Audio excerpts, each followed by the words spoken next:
Welcome to Plain Talk, and we've been talking about property taxes a lot recently, and I mean, we should. It's frankly, I think the property tax debate, I think Measure 4 is probably going to be the most talked about line item on the statewide ballot in the upcoming election. Our statewide races are, I don't want to say uncompetitive, but I don't know that they're going to draw a lot of interest. The marijuana measure is going to get talked about, but we've had it on the ballot a few cycles now. But the property tax measure, I mean, this is a consistently inflammatory. I was going to say inflammatory. I think that's probably the wrong word, but it's a consistently controversial topic. People have been upset about this. Every legislative session we go into, we hear people saying we want property tax relief, and we hear the legislature say we pass property tax relief. I don't know that a lot of people have felt relieved by what the legislature has done because we're still talking about it. We're still upset about this. We now have the Measure 4. It's on the ballot. And if passed, it would eliminate the tax on property value. But it would leave open the door for other types of property taxes, which is what we're going to be talking about. Representative Ben Koppelman, he's a Republican from West Fargo. He was recently at an event up here in Minot, where he was talking about a proposal if Measure 4 were to pass, and it would be a proposal that would be taxing property based on size. Now, Ben reached out to me because I had written in my article that he was a Measure 4 supporter, and I thought that's what his comments, that as quoted in the Minot Daily News, I thought that's what they implied, but he corrected me. Ben, your correct position, you can correct me if I'm wrong, is that you're neither for or against the measure, but you just have some ideas you want to talk about in case this thing doesn't pass. Is that correct? Yeah, that's correct. I have to decide for myself how I'm going to vote, as we all do when we go to the ballot. But in terms of being a legislator and being elected to do what I do, I believe it's incumbent upon me to find legislative solutions. And if the people decided to deal with it at the ballot, I let them decide based on what they choose. I'm happy to give information if people want to know how it works on what's on the ballot, but I just don't try to sway them either way. Hey, Ben, I want to follow up with that really quick before we get into that. During the 2023 session, there was a legislative effort to put this on the ballot. You stood up on the floor and opposed that to put it on. And your rationale for that is that people don't want to eliminate property taxes. What they want to do is they want to lower property taxes. So from that statement, it seems pretty clear that you're opposed to Measure 4. And frankly, you're on the ballot as a legislative candidate. I think the constituents that will or will not be voting for you probably want to know where you stand on that. It seems sort of like a politician answer to say, I'm neither for or against it, when your history indicates you are against it, and the voters should know where you stand on this thing if they're voting up or down on you. Well, my perspective during the legislative session, I think you quoted it accurately, was I was looking for reform. I think the reform and relief can go hand in glove. In the past, we've attempted to do relief without creating a ton of reform. We've done a few tinkers there. And so my position, I think, is consistent there. I just want to use an example. When we had the ethics measure and the term limits measure on the ballot, both of which were initiated, both of which I would not have written them that way if I was the author. But I did not oppose or support those publicly because I wasn't looking to twist anybody's arm. You'll see in the proposal we'll discuss that I am working hard to try to reform property tax in my legislative work. You'll notice that I'm not introducing legislation to eliminate property tax from a legislative perspective. But my perspective is also that legislators, just like local politicians, we should be held accountable for our spending. We should be held accountable for our policies and what we do professionally. And I don't know that us saying, now that the legislative session is over, I really wish the people would fix this for us. I don't have that position. I think the people, if they choose to fix it for us, they should do so in the way they see fit. But if they leave it to my devices, we'll talk about what I'm proposing. Well, let's talk about that now. What are you proposing? So I'm proposing a measure that would provide a factor of property tax reform and a factor of property tax relief. The reform portion of that would eliminate the use of valuation. For many years, the locals have blamed the legislature because people's property values go up 20, 30%. And they say the legislature says we have to tax it at true and full value. Well, in reality, the legislature says that they can't pick winners and losers by not having everybody on a level playing field with valuation, but the locals are the ones who decide how much to tax them. You and I both understand that. Unfortunately, over the decade, a little over a decade that I've been in the legislature, the people never ask the right question, and the locals like to play games with that factor. So my suggestion is, let's take valuation away. If I own a house that's a certain size and I need services for it, then tell me what it's going to cost. But then let me have some certainty in what that variable is. And then let's make it a one-dimension game by saying the only variable now, short of me adding onto my house or tearing it down, is what is the local government, what rate do they choose to tax me at? And so by switching it to building square footage and land square footage, then my square footage never changes unless I take action. And the locals then say, how much are we going to charge you per square foot on your value of your building or your value of your land? Now, if you want to get into the technical part of it, the way I'm doing it is having the locals decide what the commercial rate is for buildings and land. And I'm actually proposing that residential be 80% of whatever they set the commercial rate at. And that's kind of how I clean up the system. Then where I provide the relief, and where I think most of those that are supporters of the measure and some that aren't but still want the property tax solution fixed, is they're crying for relief at their home, their primary residence in most cases.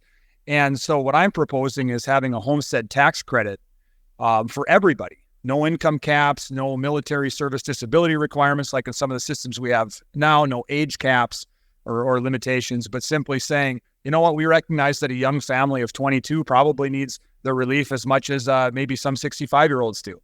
Let's treat them both with that. And the mechanism in which I provide that is the homestead tax credit. It applies to primary residence, and it would apply against your building tax. So under this new system, if we can use kind of a traditional 70-30 or 80-20 in terms of building value versus land value, well, now, assuming that the locals assign it in a similar way, you'd have an 80% building square footage tax versus a 20% land square footage tax.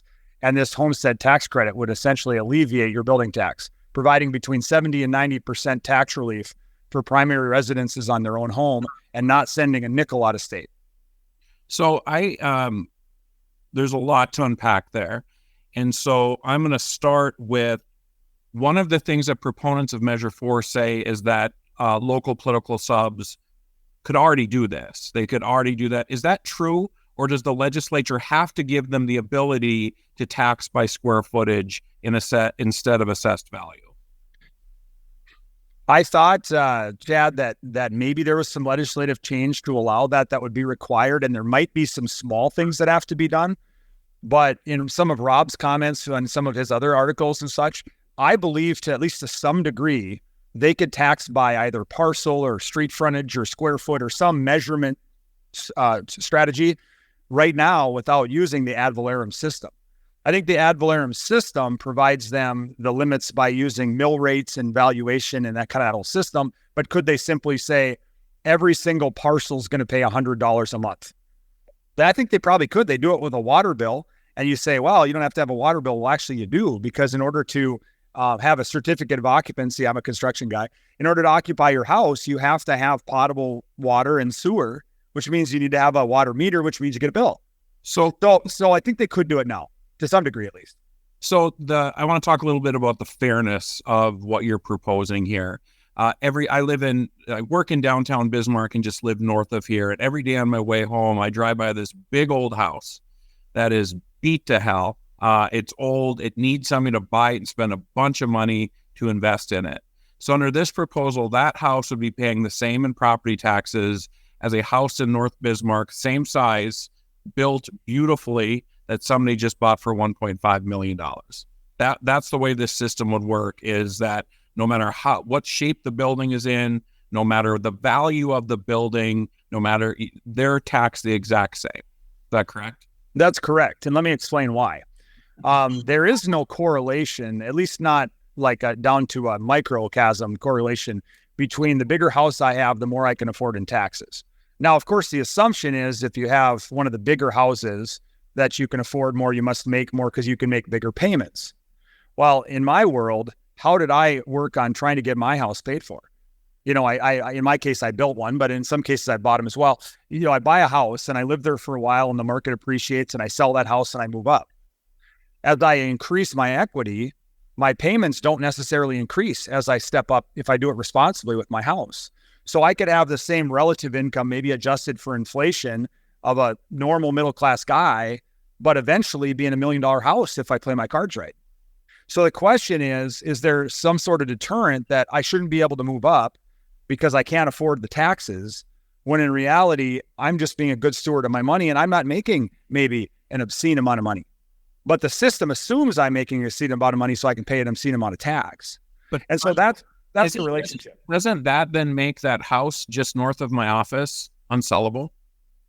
Right? I mean, if you're paying the same amount of taxes as a really expensive house, doesn't that make it so we end up with a situation, again, nobody's going to like, anybody who's paying more in taxes isn't going to like the system, right? And I understand what you're trying to do is to create some stability, but I'm not entirely sure that you're creating a fair system based on square footage rather than price. Well, if the idea of the house, the house you're referring to, is that nobody would want to buy it and fix it up because they don't want that tax burden, I would contend that it's almost like we're taking the higher price taxes and the lower price taxes, and we're kind of meeting in the middle on what the tax rate should be. Because if they're a whole person that's going to live there, it's going to be their primary residence. The first piece of the plan, I'm not offering it without the second piece. So without the massive homestead tax credit, you're not going to see the first piece. So are there some winners and losers to converting in the first piece? Absolutely. Now you'll note that when I set the rate at 80% of the commercial rate for residential, right now it's 90%. So I'm actually lessening the burden on residential in the structure of the tax, whether it's your primary residence or not. So that'll help offset some of the winners and losers in that. And then by the time you apply the property tax, if you take 70 to 90% of everybody's tax away on their primary residence, nobody's going to be discussing the winners and losers on the remaining 10 to 30%. One thing I like about this, I mean, there's very few things I like about the property tax, but one of the things I do like is that sometimes it can act as an impetus to have somebody do something with a piece of property, right? Because when you own the property, you have to continue paying the tax, which creates a need for whether, I guess, you could think of this in the context of commercial property a lot of the time, but you need to do something with it. So maybe in that situation, the fact that you're going to pay the same tax, whether it's a rundown house or a fixed up house, creates some impetus to fix it up and create some value, because you're not going to get hit with a higher tax. I mean, assuming you're not adding on to the square footage, you're going to create, hopefully have an impetus to create more value. Maybe that's a positive side effect. Then it's just a tax on the square footage of the structure on the property. Is that correct? No, the tax it'd be two elements: the structure on the tax on the property, the buildings, and then a separate tax on the land. On the lot. Okay. The homestead tax credit piece would only relieve the building tax. Okay. And you could draw a parallel, just so you know, to agriculture, where the farmers don't pay tax on their buildings on their homestead. They pay it strictly on their land. So it's kind of a similar concept.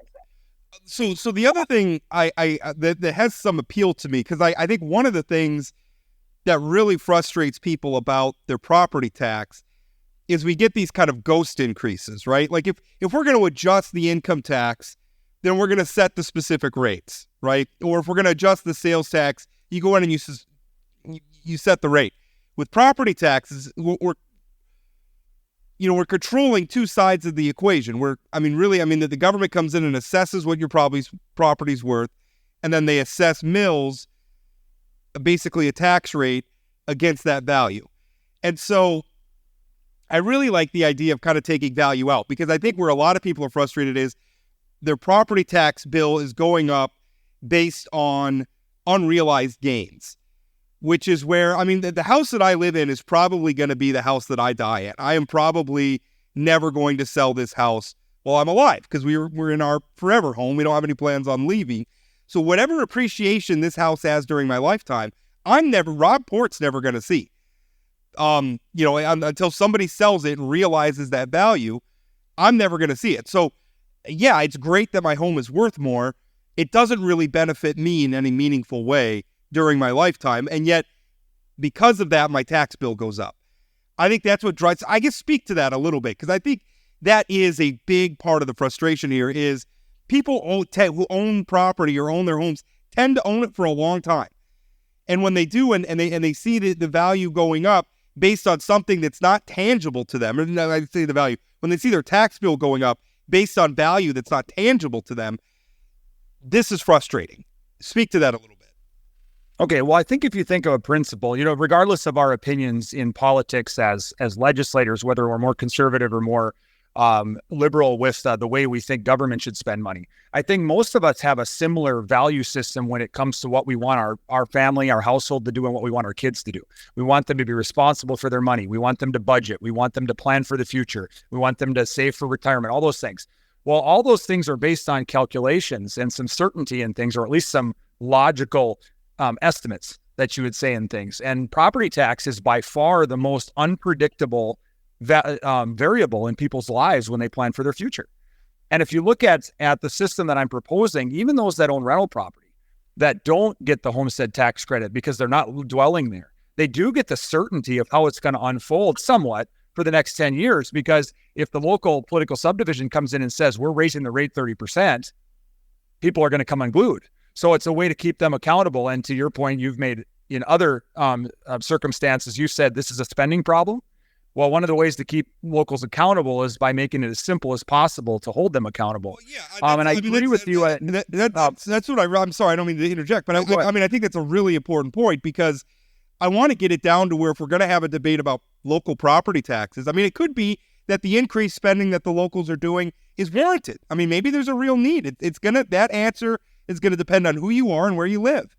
But I mean, the problem is so much of what drives the revenue increases are these valuation increases that aren't really driven by need or anything else. So I feel like we can narrow it down to a debate about local spending that is driven by need, not housing values went up, so now we have a whole bunch more money to spend.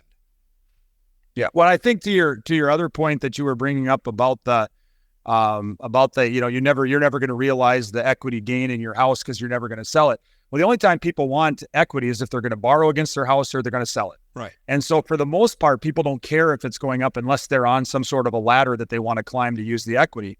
And so their planning and their ability to pay is also not driven by that equity. And so again, getting that out of the equation, making a one-dimensional game. Do we need to also consider some other restraints to local spending? That's a debate. It has been baked into this proposal. But I mean, if the legislature thinks that budget caps for local political subdivisions are a road we should go down, that could bolt right on top of this. Now, I'm not making the case. I'm trying to stay in my lane here. But I mean, it is compatible with this new system. And one of the things that I don't think is being talked about enough with Measure 4 is we often talk about property taxes in terms of how it affects people in their primary residency, right? And that it's, how does this affect seniors living in their homes or young people buying their homes or whatever? But I don't think there's enough talk about the fact that 60 to 65% of property taxes and property tax revenue comes from non-primary residency, either through commercial or secondary homes or rental units. Can you talk a little bit? And again, I think people need to understand that before they vote in November, that there's a lot of big businesses who are great community partners. We're going to see a lot of benefit and then send that money out to other states. How would your proposal can you talk a little bit how this would be more beneficial for primary residents than maybe what Measure 4 would be? And I know you don't want to take a position on Measure 4, but I mean, ultimately we are sort of talking about why folks should, vote on Measure 4 and then trust the legislature to do something if it doesn't go down. So why would your proposal be better for primary residents than maybe just eliminating property taxes across the board? Well, this proposal I'm estimating to cost, maybe around $500 million a biennium instead of 2.6, which is what Legislative Council is saying Measure 4 costs. So in terms of other priorities in the legislature, that's number one, where people might say, hey, there might be other priorities we can fund as well. But in terms of keeping the money here, we're not using legacy fund earnings or oil tax or sales tax to, let's just say, take away Bill Gates's farmland tax as an example. I know that's an extreme and maybe it's unfair, but that's just an easy way for people to understand it. Now, you can make the case that for businesses that predominantly operate within the state, that money will get reinvested in the state. It will get in the economy, and that's fair.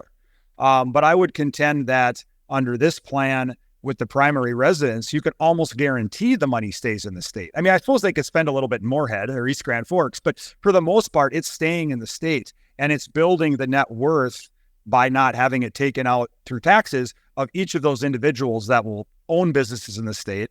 I also have questions. Well, what about business owners that pay lots of tax but are North Dakota residents? Why aren't you helping them? And I said, I am. You're getting your tax break at home. Ben, have you spoken to one of the things about the property tax debate that is a lot of what the legislature's done has been ineffective, at least in terms of changing the public's perception of this issue. I don't want to. I mean, we've done a lot of things, taking over social service spending and some other things, and I think locals are pretty happy about that. But at the end of the day, when a property owner is getting that bill, they're still not happy with what they're seeing, and they're still not happy with the increases they're seeing. Frankly, I'm one of them. And which I think speaks to a need for real structural change. Like, I don't feel like we can just do another, the legislature is going to increase the amount of spending that they're doing locally again. I don't think that's going to cut it again. That clearly hasn't fixed the problem or come anywhere close to satisfying the public on this. So it seems like what you're proposing is real structural change. But can you kind of speak? Have you spoken to local officials? Have you spoken to other lawmakers? How much appetite, whether it's support for your specific proposal or maybe another, how much appetite is there going to be in the coming legislative session, assuming Measure 4 doesn't pass? How much appetite is there going to be for real structural change, not just more buy downs, but structural change to the way we're taxed on property in North Dakota?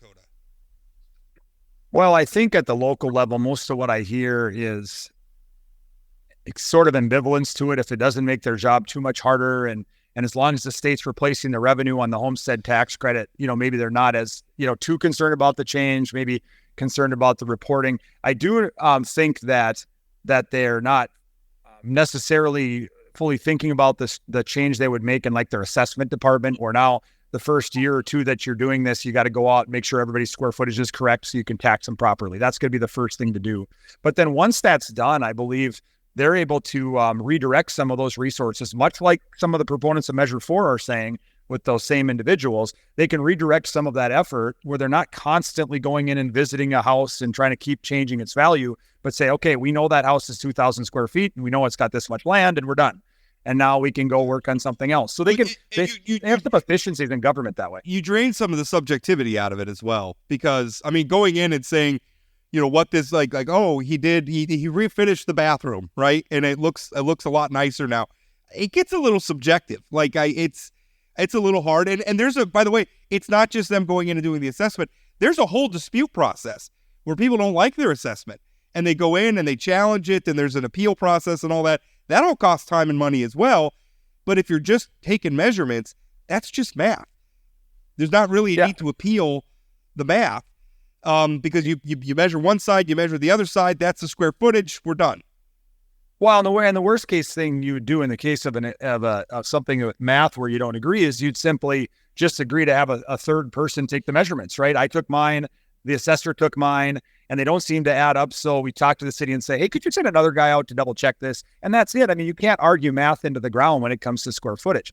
So no, I think that is positive in that regard. I am trying to work kind of a little mini model with my city of West Fargo to try to see if I can create like a spreadsheet algorithm where it kind of shows the plus and minus and how it all shakes out with parcels within my city.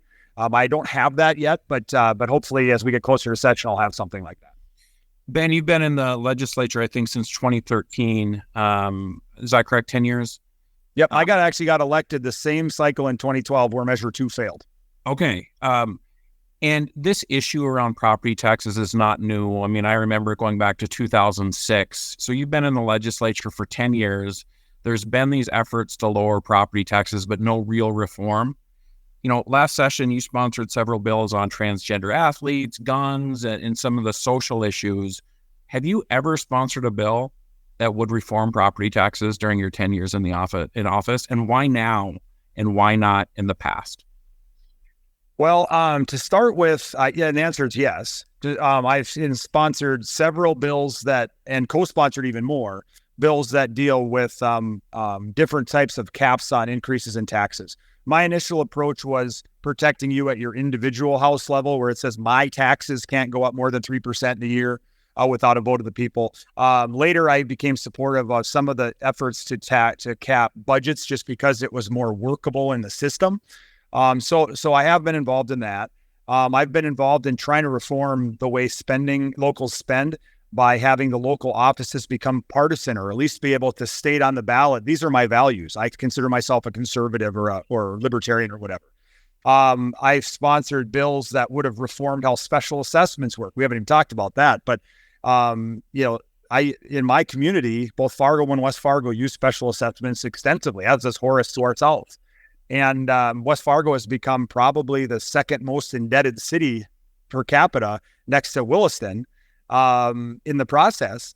And I simply had a bill that said, the cities, you know what, it's fine if you want to use specials, I guess, but you cannot profit on those. You can't act like you're a business that gets like an average spread on all that. And the city of Fargo came against me on 2 different occasions like a ton of bricks. I mean, just hated the proposal. And so that's an example where I tried to relieve the property tax burden. Last session, I was going to introduce an interim study that dealt with exactly what I'm trying to introduce as a bill now. And Mike Machenbacher, who was a newly elected legislator from Bismarck, he had a study that was similar. And so I agreed to kind of let him run with it. I think I might have even co-sponsored it. But his didn't get tweaked like it should have. And I don't think the committee really liked it. And so it kind of fell flat on the floor and never got studied. Ben, last question here. Earlier, you talked about how property taxes could be unpredictable, and I think you're right. But even more unpredictable are specials that could kind of come like a bolt out of the blue. Like all of a sudden you find out, oh, they want to replace the streetlights in my neighborhood. Now I have this significant new cost that I have to pay. Does anything in your proposal look at specials or touch specials at all? And I realize it's kind of a third rail, and it's ancillary to the property tax issue, but it's also kind of its own issue. Do you touch that at all? Not in this measure, I do not, but I do think it's going to have to be something that we discuss whether or not special or Measure 4 passes. Because let's say it doesn't pass and my bill goes forward. Well, what happens if the locals don't like the transparency of my bill, so they go more toward specials and less toward property tax? There's that risk. What if the measure does pass? And then all of a sudden they're going to have 2024 funding levels in roughly 2026. So they'll be 2 years behind on inflation. And although maybe we could, some of us could make the argument that cities should be able to suck up 2 years worth of inflation because they're overspending. Well, that's fine. Even if we agreed on that, after 2 years, then what do they do? So they're going to be looking for these alternative methods to fund. And I think the favorite child is going to be special assessments in my community. Well, and I'll just say, I know you said last questions, but specials is something that we continuously ignore, right? I think often when people talk about how they're frustrated with property taxes, they're talking about specials. And I know in Bismarck, the city commission, I can't remember the timeline, but like 6-8 years ago, had a task force that came up with a plan to replace specials with fees. And then the legislature passed a law that said you can't raise revenue through that fees, so they couldn't get rid of the specials. And I think the only people who voted with the city of Bismarck were Aaron Oban and Rick Becker in terms of legislators from Bismarck. So talk about strange bedfellows. But so do you think the legislature sometimes ties the hands of local governments in terms of trying to do something about specials, in terms of doing something about property taxes? Sometimes I think we talk about local control, but then you said at the beginning, the state legislature controls what they can and cannot do. Do you think we should just, let locals be locals and maybe just get out of this business? Well, first of all, to your first point about the Bismarck fees and stuff, there was a infrastructure fee proposal that actually was my idea as well as Jason Doctor's idea. And I believe Steve Bakken was working with Jason and I was working with my city at the time. And I think we ended up joining together on his bill, but we worked on that one session, and then the following session, we improved it. So I've always been in favor of allowing an infrastructure fee because I don't like the use of specials for things that aren't unique to my individual, like street front. I mean, why is resurfacing of something 3/4 of the way across town? What's special about that? That sounds like just normal government responsibility. So I get, to that point, but in terms of these other restrictions or not, if the locals are trying to use the tax code to have to change the behavior of people, I'll use the example of the proverbial plastic bag ban. Okay. I'm not in favor of that. I don't want my city manipulating my freedom, let's say. But in terms of if it's simply a way to pay for things and raise revenue, I think we need to look at that. I know the gas tax we said no on when that was brought up. I'm totally fine with using home rule charter to increase sales tax. And to be honest with you, if we don't want a lot of weird solutions to this, we may have to even increase their ability to raise sales tax through home rule charter, because they're going to have to get the money from somewhere if Measure 4 passes. Although again, I wrote not that long ago, or I guess maybe it was earlier this year, maybe last year, if we look at what a lot of locals, and particularly the big commerce centers, have done with their sales taxes, I don't know, even if we get rid of legal limits, I don't know what their capacity is to raise sales taxes much more, to where you start, if you're talking about the border communities with Minnesota, you start losing retail sales to Minnesota, or, Canadians coming down and shopping in somewhere that's very important for some of our northern communities, Minot being one of them. You start, Canadians just stay home.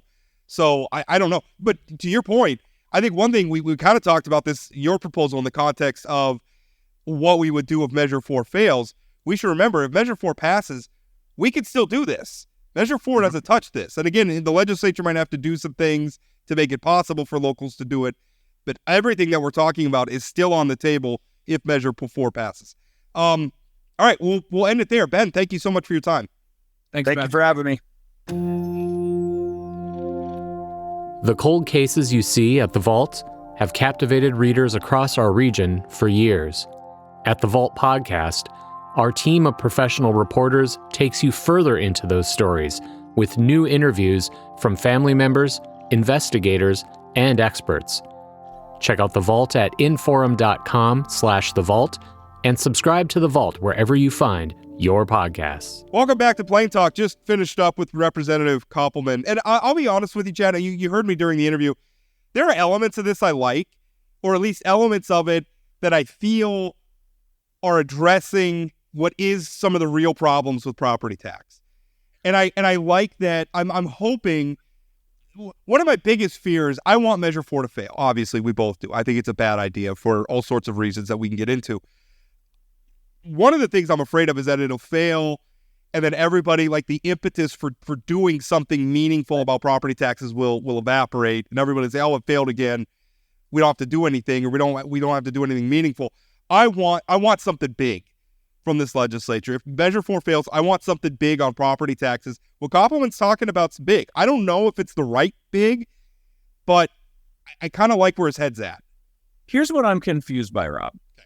I'm confused by, everybody seems to say local political subs can already do this, that there doesn't need to be legislative action. So this proposal is just basically banning locals from using assessed value in order to levy property tax. Because, right, you've written that they can already do this square footage, and so I don't understand what the legislature... I want to be clear on what I've written. I think it's possible the legislature maybe do it, because what we're talking about is a constitutional amendment. Right. So if we put Measure 4 in the Constitution, all it's prohibiting is an ad valorem property tax, which is the legislature would still have to allow political subs. Could be. I don't really know. I don't know about the interplay between the locals and what the legislature would have to do to make it possible, or if locals have the authority now. I don't know. But I do know that whatever the legislature and or the locals would want to do would still be allowable under the Constitution if Measure 4 passes. So that's one of the things, like, is there legislation? And I like the expansion of the Homestead Tax Credit. I don't know if I would expand it quite as much as he would, but I think that's a really important conversation. The thing that really baffles me, though, why didn't Ben Koppelman bring this stuff up last session or the session before, so we could be avoiding this conversation about Measure 4? And maybe the legislature wouldn't have gone for it. And hell, if they this proposal was discussed and was killed in the legislature, probably be more impetus to pass Measure 4, quite frankly. So there is some frustration that it's like, okay, this guy's been in the legislature for 10 years. He's focused on transgender athletes and things like this. And now all of a sudden it's like, oh, I should do something about property taxes. And is it because he's thinking about running for majority leader? That's the question I have. Yeah, well, I will tell you, I share your frustration with the amount of time spent debating library books and things like that. That being said, I don't remember there was a lot of Democratic lawmakers who were putting on the table something as substantive as, and when I say substantive, I guess I mean more, I feel like a lot of what the legislature has done in the past on property taxes have been very superficial. And I think the evidence for that is the fact that we're still debating property taxes. It just hasn't worked. And so I don't know. I don't, what you're talking about, I don't think is exclusively a Ben Koppelman problem. Sure. But he's the one that brought the proposal forward now. But I don't want to ding him. At least we're better late than never. At least we're doing it now. I don't want to dig him for that. That's fair. But the other thing that I would just say, if we had a legislator on here who said, it doesn't really, they would say that your property tax would be 40% higher if it wasn't for the stuff that they have done.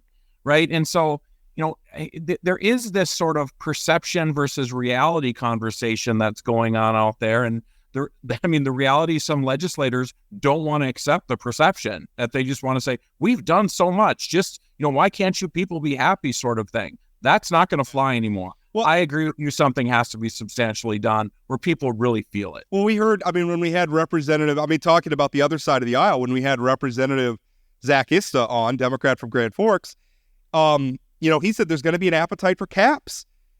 He wasn't real sure on the specifics, and we've had that debate before. But again, setting aside the specific policy proposals, that demonstrates a real appetite for, we got to do something that's not just superficial this time around. And I'm hoping we have bipartisan agreement on that. Now, what that ends up being as policy, we're going to have a good old debate about it. But Measure 4 needs to die.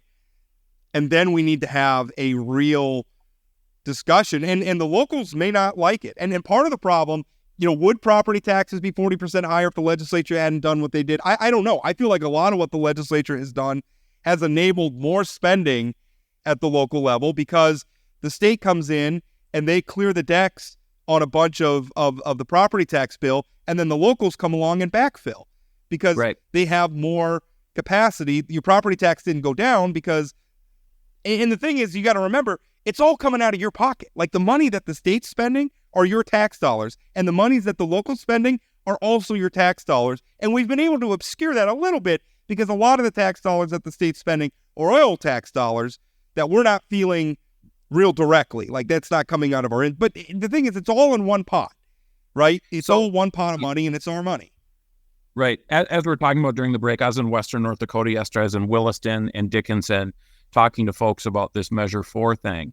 And some of the takeaways from those meetings, and these are community leaders, business leaders, those kind of folks that we're meeting with. One, people love Rob Port.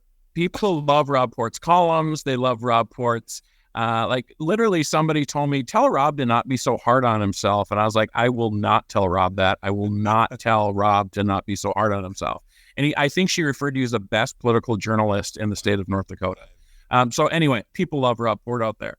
But the other thing that people were talking about is this idea of and Neil Messer referenced this on Wednesday about Stark County, that 65%, we talked to Ben about it, property taxes are paid for by non-primary residents. So essentially you're going to have residents of North Dakota subsidizing that money that's being lost from the Walmarts and those kind of things. Again, Walmart and all these other big out-of-state corporations are great community members in North Dakota. We want them here. But the reality is they're going to send their profits to their shareholders. That's what a for-profit business does. So there's a lot of concern about that. And then the other thing is just the inequity of 2024. Hearing about counties who had a large reserve fund that they're spending down so they're not levying property taxes at a very high level or at all, or park districts who are being funded by sales tax, those kind of things. And just so listeners understand, the state is obligated to reimburse local political subdivisions at 2024 levels. So in Williston, where they pay for their parks through a sales tax, they'll be getting nothing from the state to pay for their parks. And where you and I are at, our parks are going to get subsidized by the state. That doesn't seem fair at all. Yeah. And again, I just, there is a local control part of this that is, and the local control issue gets beat to death and it gets deployed selectively. But there is an element of this. For instance, I think the Minot Park District does a really good job. And one thing that I was really interested in the Park District doing, and I contacted my local, because this is just Rob, the citizen. I like playing pickleball. And I thought that we could use more courts because we had empty tennis courts sitting around, not a lot of people using them. We all know, I mean, if you've been reading the headlines, pickleball's gotten really popular lately. So why not resurface some of these? And they did. They resurfaced some tennis courts. We got more pickleball capacity.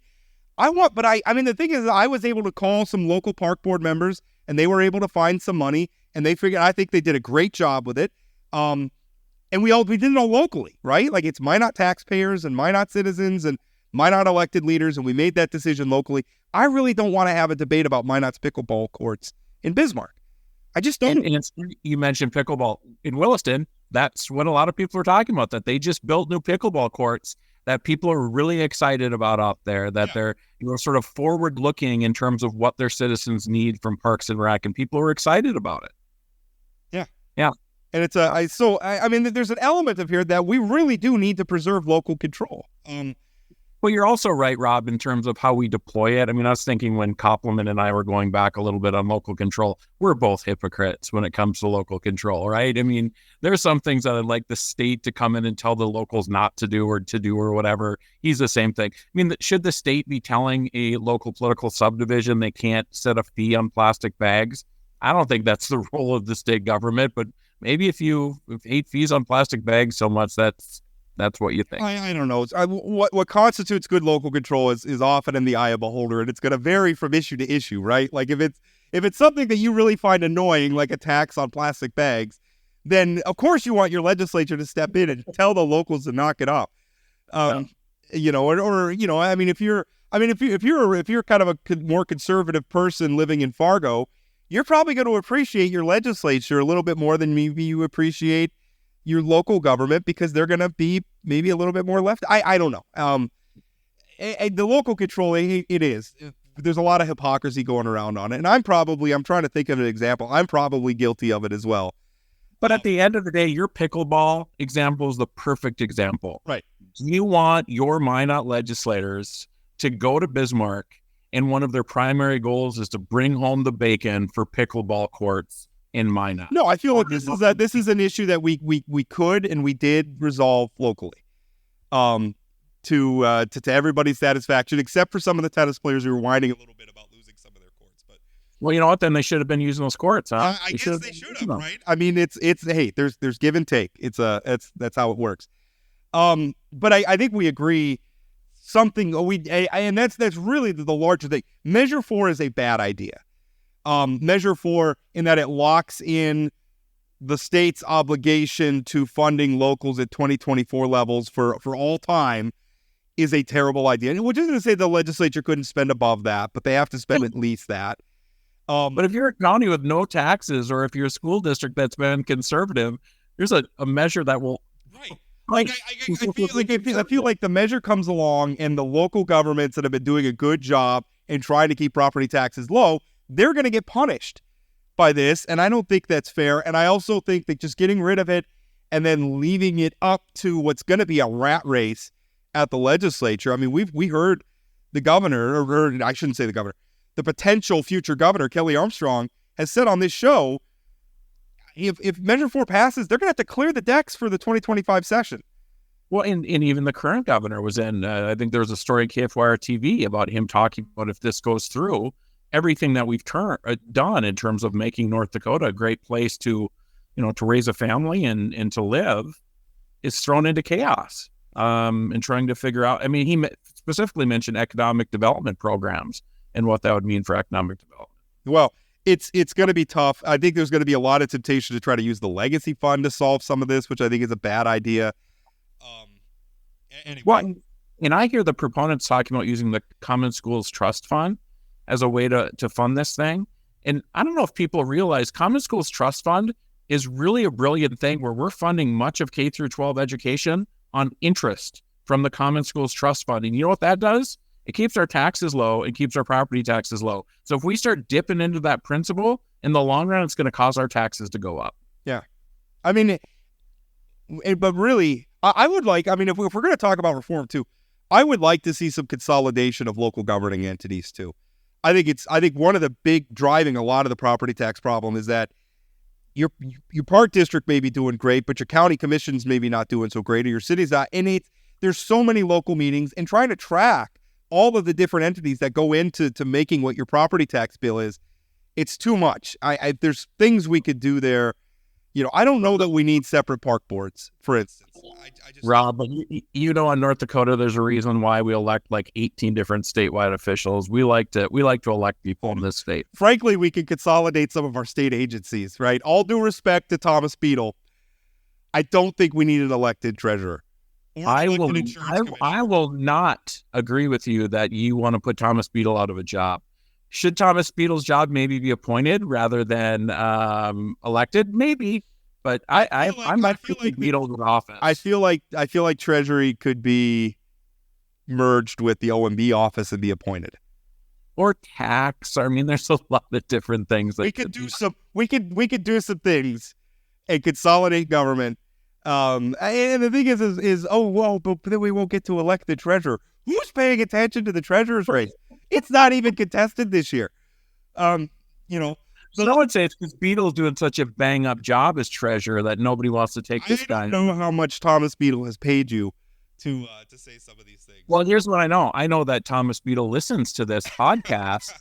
And I just want him to know I appreciate the work that I don't pay attention to that he does. I think he's doing great work. That my call to consolidate some of these offices is not a reflection on the work being done by people like John Gottfried or Thomas Beadle or anybody else. Well, listen, I'm more than happy to throw that Gottfried guy out of office.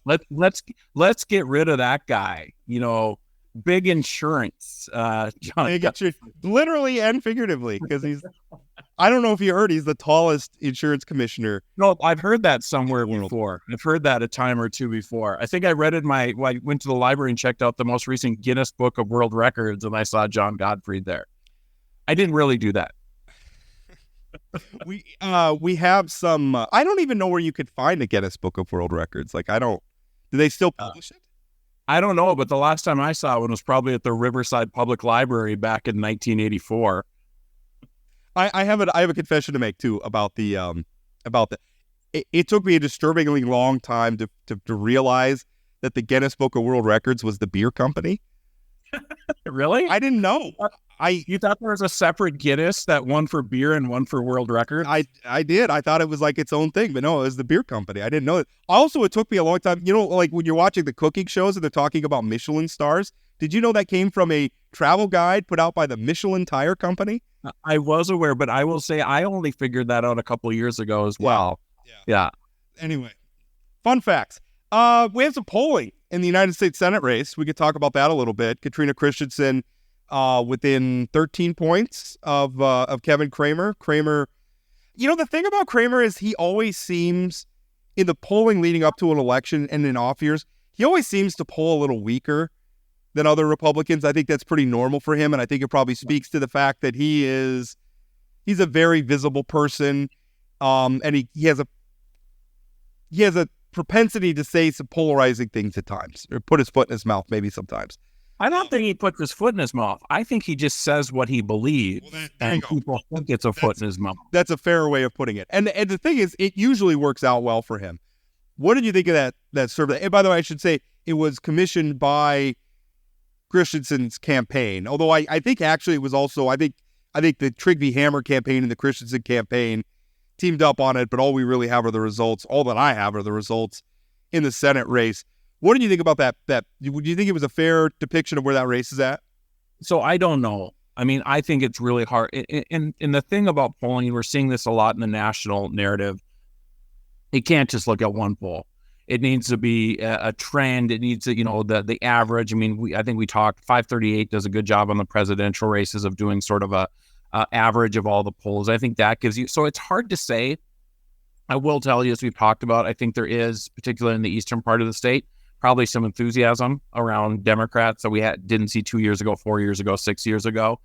13 seems a little tight. Remind me, what was Kevin Cramer's? What is 13-point difference? But what was Cramer at? He was at, I think he was just over. He was at 51.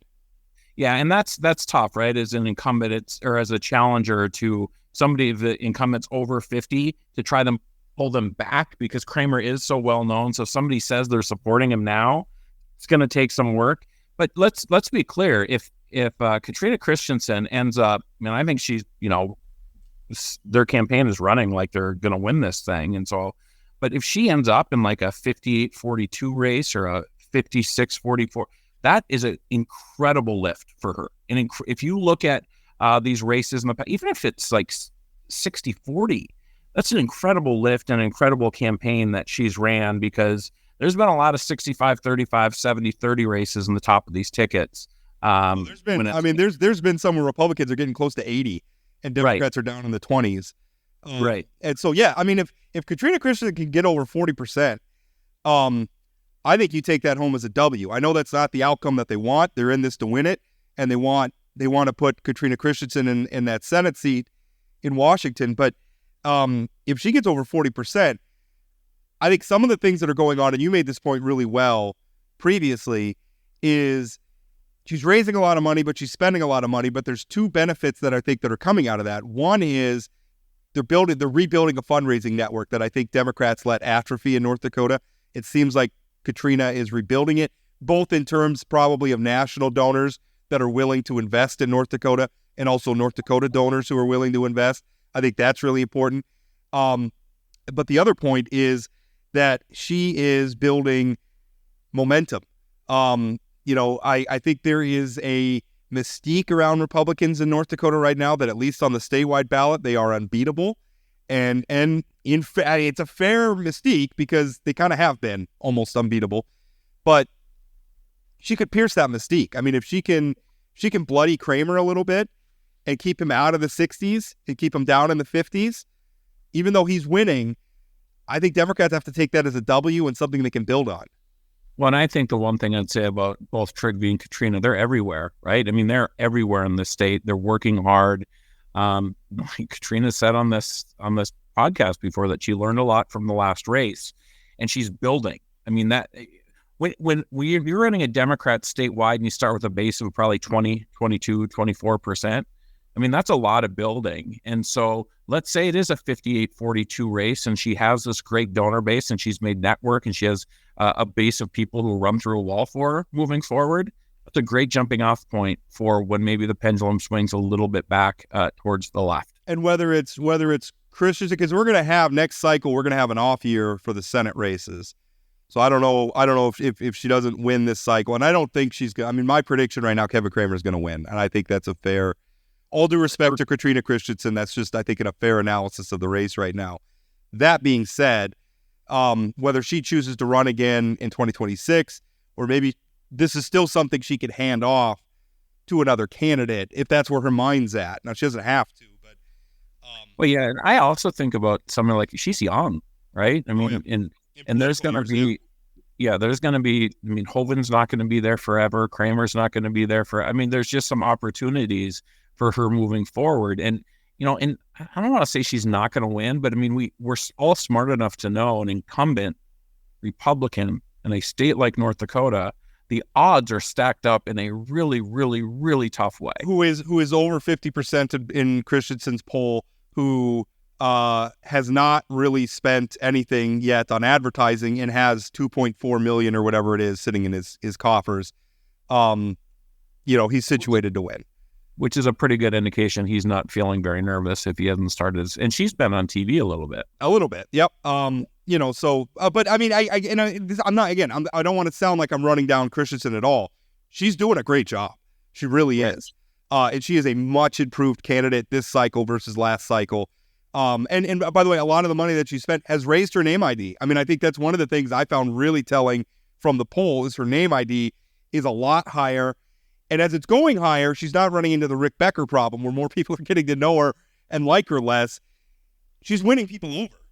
And again, that's something that translates to future races, right? You got to build that name ID, and she comes from a higher point. Then, I mean, the first thing you have to do is build name ID. She's doing that, right? And so, yeah, I'm very complimentary of the campaign that she and her team have run up to this point. At some point, is Kevin Kramer going to start just bombarding the TV? Probably. It gets a little tougher then, but she's working. She's out there meeting people. She's doing what she's supposed to do. It'll be interesting if Kevin goes negative on Katrina. That'll be telling that she's really getting traction. But if Right. Kevin just goes and it's just wall-to-wall biographical stuff, look at all the great things, here's a nice picture of me standing next to Donald Trump. If it's just that kind of stuff, it's his race to lose. Speaking of, I do think, and I think this is also really interesting, I do think that there could potentially be a feeling that Republicans are growing a little stale in North Dakota. And I first started thinking about this in the context of Donald Trump. I was reading more accurately listening to something that George Will was saying, where the act is getting a little old. And George Will's not the only person saying it, but Donald Trump, kind of the insult comic routine, he gets up there, he does his thing. I think people are getting a little tired of it. I mean, he's been the Republican nominee for 3 straight cycles, which is unprecedented. He's been in American politics for 9 years. I mean, prominently as a serious candidate and obviously very visible. I think there's a point at which people get a little tired. I think you bring that down to the local level and you have the Jason Doctor thing, the Wayne Senjum email thing, the Ray Holmberg thing. And even if we put a pin, there are some people out there who are trying to play the who knew what win game that I think is going off into some areas that are a little bit unfair. Even setting that aside, public perception is reality. The perception is that Republicans have some ethical issues in North Dakota. I think it could be that Republican leadership in North Dakota is growing a little stale too.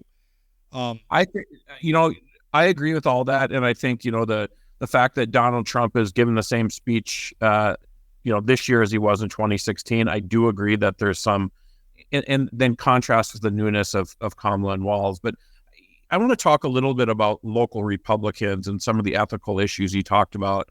I found it super rich that the state Republican Party put out a statement saying Ray Holmberg should go to jail at this point in the game, when he'd already pled guilty and all these different things. The same state Republican Party who pulled back from the Nico Rios. Obviously, a DUI and cussing out a cop is much different than the terrible stuff that Ray Holmberg has done. But it just seems like if that's their way of saying, hey, we're cleaning up our house, is that we're suggesting this child rapist should go to jail, a month after he pled guilty. That doesn't seem to me like they're taking this as seriously as they need to be. I'm glad they now think the child rapist should go to jail. I mean, don't get me wrong. But that's not exactly profiles in courage. No, I give a little bit of latitude because with the Rios thing, he admitted to it, right? Like he did come out, and even before I got the video or anything, he posted on Twitter that he did it. Right. What we didn't know about him was cussing, but even there, we had it on video as opposed to the Holmberg thing, which technically innocent until proven guilty. Facts were in dispute by maybe not in our minds, but by the defense. I'm willing to give some latitude to waiting until there's a conviction or waiting until there's in this instance, I guess, a plea. I am sympathetic to that. Obviously, I do think, I think Republicans have an image problem, and I've been writing about this for a couple of years now. And it's not just, Ray, I'm sorry, go ahead. Yeah, Ray had already resigned from the Senate, though, a long time ago. And then the state this is the first time I'm aware that the state Republican Party has come out and said he should do something wrong. Yeah. I haven't heard anything from the majority leaders of either caucus. So it does sort of feel like, Rios gets a DUI and is racist or whatever he did. Some people got rid of him. This Holmberg thing, is one of the more tragic, scandalous things in North Dakota political history. And I still don't feel like there's enough.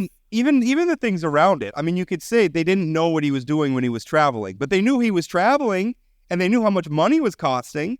And there are Republicans who to this day didn't really see a problem with that. And there are Republicans who didn't really see a problem with what Jason Doctor did. And I can even stipulate to the idea that should he have been convicted of a crime? I don't know. I mean, the conviction's a little sketchy, but I know it's a practical matter what he did, and I don't think it was ethical.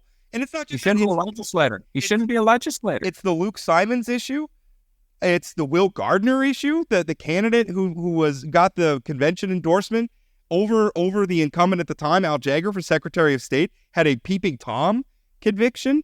I mean, it's down the list. So Republicans have a perception problem, and at some point you wonder if that's going to overcome the partisanship. That question I don't know, because I mean, again, look at the guy who's at the top of the ticket this cycle, Donald Trump. And all the things that should have disqualified him. Well, you bring up Luke Simons, and you can go back to the floor session where they're talking about expelling him. Ben Koppelman was one of the people who stood up and said he should not be expelled. I mean, I'm sure he made a process argument or whatever of why. But with the stuff that has come out since he got kicked out of the legislature, these people who stood up for him should probably be held a little bit accountable. Yeah. I mean, correct me if I'm wrong, but the divorce papers, Luke Simons ran over people with four-wheelers and hit them with crowbars. Allegedly. And I gave Luke Simons and his attorney, through his attorney, an opportunity to dispute any of that. They chose not to dispute any of it. That's what's been alleged in the divorce filings. Certainly a pattern of abuse there, just ugly. But yeah, I don't. And listen, I keep something. And in defense, most of the Republicans in the House chamber voted to expel Simons, but there were plenty. And I'll keep this because I've seen what they've written about me on social media. I'm the one who broke that story. That was my story. I broke it, and the amount of hate that I got from people over that story. I mean, I still remember. I remember who was saying that stuff. So anyway, we'll put a pin in it there. But I do think over the next couple of election cycles, I think that is an issue worth watching. Hey, Rob, do you want to tell the listeners that we got some debates coming up? We do have some debates coming up. I don't have all of them, but we do have 3 booked coming up on, I should pull up my calendar, coming up on the 23rd. So the next Friday episode will be a U.S. Senate debate between Kevin Cramer and Katrina Christensen. Coming up after the week after that, on Friday the 30th, it will be a U.S. House debate between Katrina Christensen and Trygve Hammer. For the 6th, tentatively, I am working on a gubernatorial debate. Now, we don't have this booked yet, but at some point, we will have a gubernatorial debate between Merrill Pepcorn and Kelly Armstrong. We're not including Michael Coachman because I would rather listen to the 2 candidates that have a chance of winning. So that's what's coming up on the 6th. And then the week, what is it? I think it's the 13th after that.